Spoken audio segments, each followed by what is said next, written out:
Deskripsi masalah. Kita tahu bahwa Arab Saudi memiliki dua bandara utama, yakni Bandara Internasional King Abdul Aziz yang berada di Jeddah dengan luas 510.000 meter persegi ini merupakan terminal bandara terbesar keempat di dunia dan merupakan salah satu bandara tersibuk di kawasan Timur Tengah. Selanjutnya ada Bandara Internasional Prince Muhammad bin Abdul Aziz yang berada di Madinah yang memiliki daya tampung 4.800.000 penumpang dan sudah mendapatkan sertifikat Gold kategori LEED atau Leadership in Energy and Environmental Design untuk bangunan infrastruktur yang ramah lingkungan, sekaligus menjadi bandara pertama di luar Amerika yang mendapatkan sertifikat tersebut. Kedua bandara itu memang disiapkan khusus sebagai jalur masuk jamaah haji dan umroh dari seluruh dunia ke Tanah Suci. Keduanya menjadi transit bagi jamaah haji sebelum menuju ke Mekah Al-Mukarramah. Khusus jamaah haji atau jamaah umroh yang berasal dari Indonesia biasanya menggunakan Bandara Internasional King Abdul Aziz yang berada di Jeddah. Pertanyaan 1. Apakah boleh dan sah mengambil mikot ihram dari Bandara Internasional King Abdul Aziz yang berada di Jeddah bagi jamaah haji dari Indonesia? 2. Apakah terkena dam atau denda jika hal tersebut dilakukan? Jawaban. Hukum mengambil mikot ihram dari Bandara King Abdul Aziz yang berada di Jeddah bagi jamaah haji dari Indonesia baik dalam rangka melaksanakan ihram haji maupun ihram umroh adalah boleh dan sah. Meskipun sebenarnya Bandara King Abdul Aziz yang berada di Jeddah bukan merupakan salah satu dari 5 tempat yang menjadi mikot makani untuk ihram, yaitu 1. Zulhulaifah. Zulhulaifah sekarang ini lebih dikenal dengan sebutan Bir Ali. Disebut Bir Ali karena di tempat ini Sayyidina Ali bin Abi Thalib ketika menjadi khalifah, menggali banyak sumur untuk mengairi atau menyirami pohon kurma yang ada di kawasan ini. Bir Ali sendiri adalah sebuah masjid yang menjadi mikot bagi mereka yang tinggal di Madinah dan bagi mereka yang mendekati Makkah dari arah yang sama dari Madinah. Mikot ini adalah sekitar 14 km dari Madinah, dan sekitar 450 km dari Makkah. Jufah. Mikat ini berjarak 183 km arah barat Laut Makkah, dan terletak 22 km tenggara kota Rabih.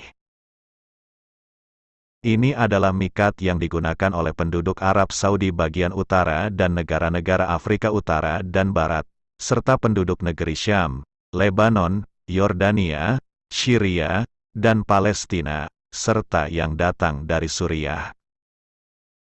Namun karena Jufah sekarang menjadi wilayah atau kota yang tak berpenghuni alias kota mati, maka Rabih yang berlokasi sebelum Jufah kini yang menjadi tempat mikot.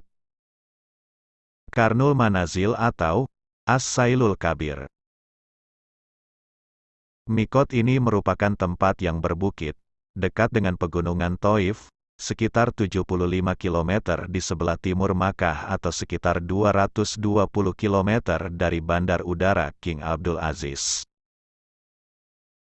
Ini adalah mikot bagi penduduk Najd, Riyadh, dan bagi mereka yang datang dari arah tersebut seperti Dubai dan Yaman. Zatu Irkin. Zatu Irkin ini sekarang bernama Ad-Doribah. Saat ini tempat mikot umroh ini tidak memiliki penghuni. Jaraknya berada tepat 100 km dari sebelah timur kota Mekah. Tempat mikot umroh ini dilewati oleh penduduk wilayah timur seperti Irak, Iran, dan wilayah sekitarnya. Meski tidak disebutkan dalam sebuah hadits, namun hasil ijtihad dan ketetapan Sayyidina Umar bin Khattab membuat lokasi ini resmi menjadi tempat mikot umroh. Yalamlam. Yalamlam atau yang dikenal dengan mikot As-Sadiyah ini adalah daerah perbukitan sekitar 92 km di sebelah tenggara Makkah.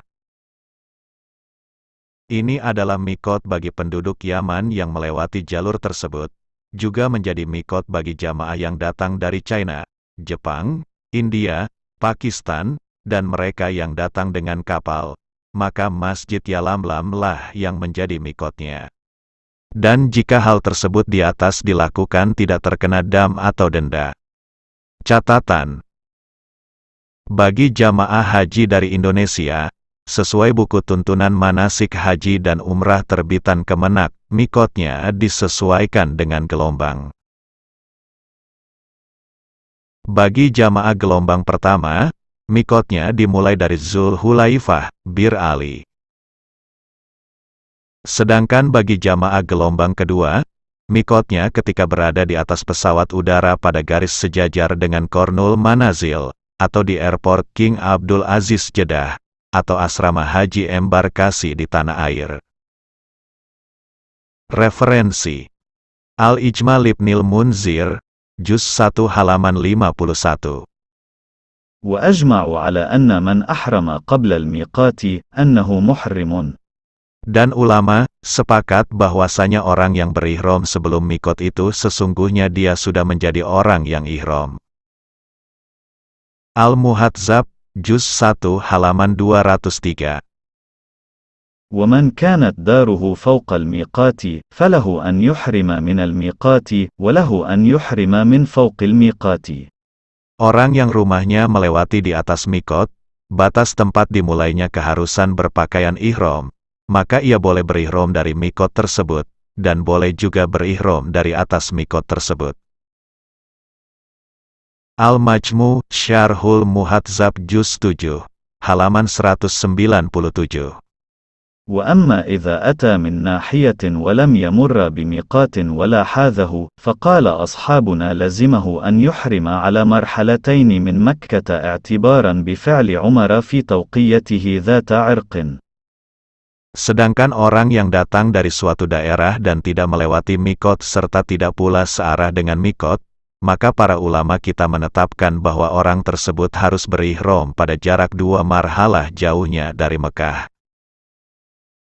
Demikian ini karena mengikuti apa yang telah dilakukan oleh Sayyidina Umar bin Khattab ketika bermikot di Zatu Irkin. Wallahu a'lam bis-shawab.